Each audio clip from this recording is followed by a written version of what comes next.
Many experts to take stand in frank trial. The Atlanta Georgian, Sunday, June 29, 1913. Great array of fingerprint and bloodstain students will give their views.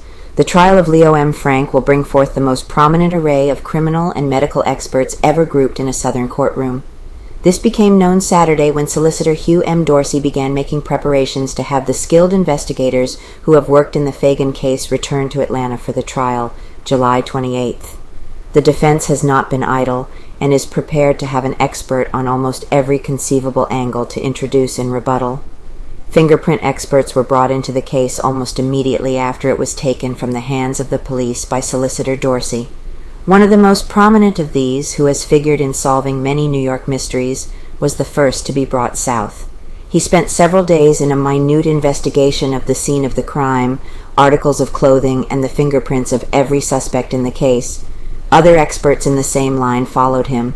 Solicitor Dorsey did not trust wholly to the examination of Dr. Hurt, the coroner's physician, who could not qualify as an expert in the Applebaum trial, but sent with him some of the most prominent of the Atlanta medical men. Bloodstains important. Important roles will be played by the experts on bloodstains. The state's case rests almost entirely on its ability to prove the blood found on the second floor of the pencil factory was the blood of Mary Phagan. It is conceded the evidence of the Negro, Jim Conley, that he found the body on this floor may be found weak when he goes before a jury. The blood-stained floor was chipped up and the examination made by the state's experts.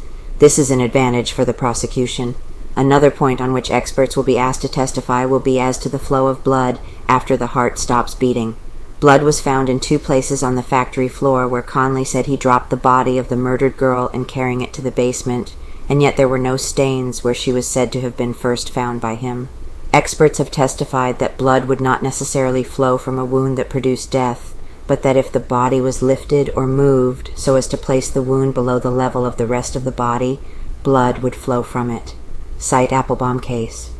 In the recent Applebaum trial, the defense proved by several local physicians that had Applebaum shot himself or been shot while he was standing, the blood would have spurted several feet from where the body was found, while if the wound was inflicted when he was lying down, the flow would have been very nominal. Many other experts, not a few of them prominent physicians here, and some from the great hospitals of the East, are to testify. The state has changed its theory in some small detail, but the solicitor would not discuss it.